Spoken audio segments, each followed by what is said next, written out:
Like many high school students across Saskatchewan, Mercedes Phillips is getting ready to write final exams next week. Despite recently choosing to learn from home, the Regina grade 11 student says she'll have to write most in the classroom. The finals are important. Like, this is my grade 11 year. Like, these are important years.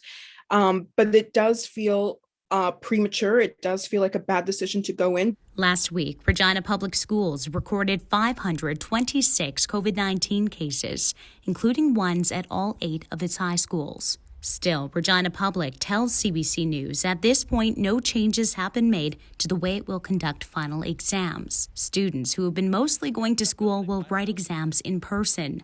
Online students will write them remotely. But Phillips says she'd like to see the school division rethink things.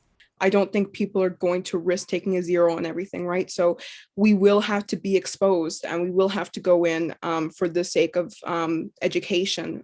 Meanwhile, Regina Catholic students have an option. They can write their final exam, which can only bump up their final grade. And if they choose not to write it, or they do and they don't do so well, it won't impact their final marks. We didn't want any student to feel penalized or de-incentivized to do the right thing and look after their own health and the health of the rest of the students. Regina Catholic's decision to make final exams optional is already getting rave reviews from students.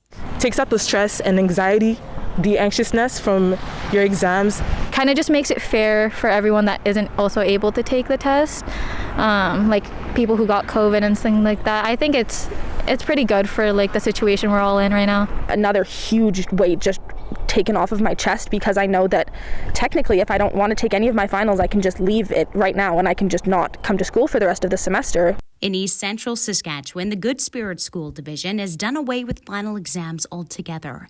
Its high schools are on a 4-semester system to accommodate students missing due to COVID. Because of that, the traditional 2-semester system has been moved, and we felt it was too onerous on students and too challenging to have finals. As for students in schools that are planning to forge ahead with exams, they're also bracing for more disruptions from COVID. Jessie Anton, CBC News, Regina.